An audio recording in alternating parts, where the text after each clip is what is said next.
Assalamualaikum warahmatullahi wabarakatuh. Halo semuanya, perkenalkan nama saya Santi Noviati, kelas 10 MIPA 2, perwakilan dari kelompok 10. Dalam kesempatan kali ini, saya akan mempresentasikan mengenai penerapan vektor dalam kehidupan sehari-hari. Tapi sebelum itu, kita harus tahu dulu nih, vektor itu apa sih? Vektor adalah besaran yang memiliki nilai dan arah.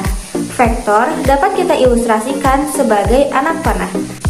Seperti pada gambar di samping, pangkal dari anak panah merupakan titik awal vektor, ujung dari anak panah merupakan titik ujung vektor, arah dari anak panah merupakan arah vektor, sedangkan nilai dari vektor adalah panjang dari vektor tersebut. Penerapan vektor dalam kehidupan sehari-hari salah satunya adalah perahu menyeberangi sungai. Di sini saya akan memberikan contoh soal dan penyelesaiannya. Contoh soal. Seseorang ingin menyeberangi sungai deras dengan perahu yang mampu bergerak dengan kecepatan 2 meter per second. Kecepatan arus sungai 1,2 meter per second. Supaya orang tersebut dapat menyeberangi sungai secara tegak lurus arus sungai, maka perahunya harus diarahkan dengan sudut alfa terhadap arus sungai. Tentukan besar sudut alfa. Untuk menjawab soal seperti ini, kita harus pahami konsep dasarnya terlebih dahulu. Oke, di sini ada daratan dan ada perairannya. Nah, kemudian arah arusnya ke atas dan ada perahu yang ingin kita arahkan tegak lurus terhadap arus sungai. Kalau perahu ini menyeberangi sungai yang memiliki arus ke atas, maka arah perahu tadi tidak tegak lurus, melainkan menyimpang atau berbelok. Mengapa? Karena sudah dipengaruhi oleh arus. Nah, kemana arahnya itu adalah resultan dari kedua vektor ini. Sekarang kita kembali ke contoh soal. Langkah pertama, kita harus menggambarkan dulu vektor kecepatan. Nah, kita mulai dengan vektor besar kecepatan arus sungai. Di sini ada 1,2 meter per second. Sekarang kita lihat lagi, soalnya kan supaya orang tersebut dapat menyeberangi sungai secara tegak lurus arus sungai. Sekarang kita kembali ke contoh soal. Langkah pertama, kita harus menggambarkan dulu vektor kecepatan. Nah, kita mulai dengan vektor besar kecepatan arus sungai. Di sini ada 1,2 meter per second. Sekarang kita lihat lagi, soalnya kan supaya orang tersebut dapat menyeberangi sungai secara tegak lurus arus sungai. Berarti bukan perahu yang diarahkan, melainkan perahu yang dipengaruhi oleh arus atau disebut dengan resultan.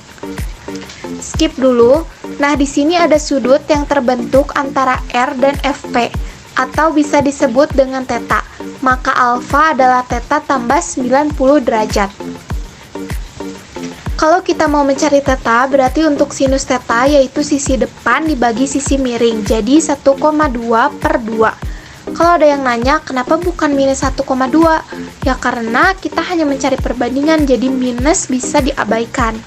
1,2 per 2 kalau disederhanakan menjadi 0,6. Jadi sinus theta 6 per 10 sama dengan 37 derajat.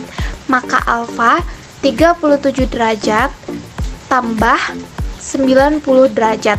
Hasilnya 127 derajat.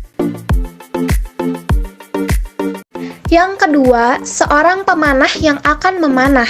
Seorang pemanah yang menarik anak panah dari busur merupakan salah satu dari penerapan vektor. Tarikan antara anak panah dan busur adalah resultan vektor gaya tarik tali dari kedua ujung busur tersebut. Yang ketiga, pesawat terbang. Pesawat terbang yang ingin take off dan landing menggunakan metode vektor, sehingga ketika turun tidak langsung jatuh ke bawah, melainkan melalui arah vektor yang telah disesuaikan, sehingga orang-orang yang ada di dalamnya tidak jatuh maupun tidak terombang-ambing. Yang keempat, ketika seorang anak bermain layang-layang, coba kita perhatikan arah dari layang-layang tersebut terhadap anak yang memegang tali layang-layang. Ternyata arah dari layang-layang tersebut tidak lurus dengan anak yang memegang tali layang-layang. Hal ini disebabkan karena adanya gaya dorong angin, sehingga anak tersebut dapat melihat layang-layang lebih jelas lagi karena adanya pengaruh vektor. Yang kelima, jongkat-jungkit. Nah, teman-teman pasti sudah tidak asing lagi nih dengan permainan yang satu ini ketika seorang anak bermain jungkat-jungkit pada bidang miring menggunakan gaya vektor, sehingga anak tersebut tidak jatuh dari bidang miring itu.